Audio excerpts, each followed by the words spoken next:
prices. This winter, Wisconsin families can expect to pay at least $100 more than last winter to heat their homes. At the same time, a gallon of gas costs 75 cents more than last year, and a grocery store receipt is likely around 10% higher.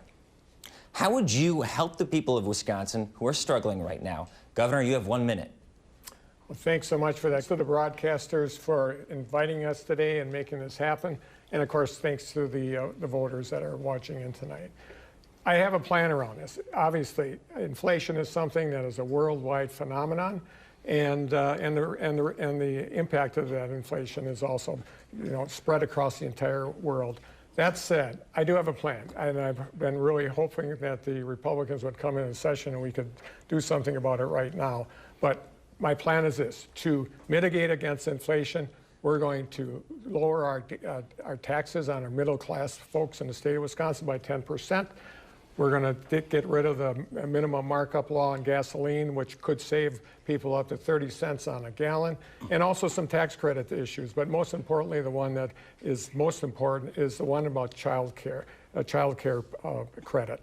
That way, we're giving people the money to keep the money, and we can mitigate against inflation. Thank you, Governor. Mr. Michels, your response.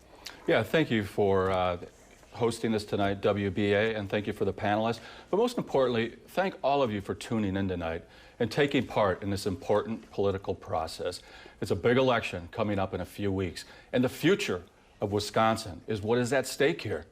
We've had weak leadership under the Barnes-Evers administration, but hope is on the way. I've been a bold leader my entire life. What are some of the problems? Joe Biden, weak on inflation, canceling the Keystone Pipeline. What can we do? We can put more money in people's pockets. I'm a businessman. I understand macroeconomics. I understand how to read a balance sheet. I'm going to do everything I can to put more money in people's pockets to help them with the price at the pump and the surging price of groceries.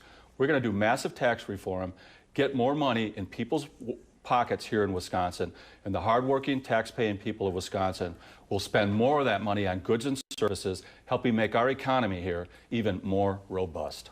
Thank you. Let's go to Michelle McCormick.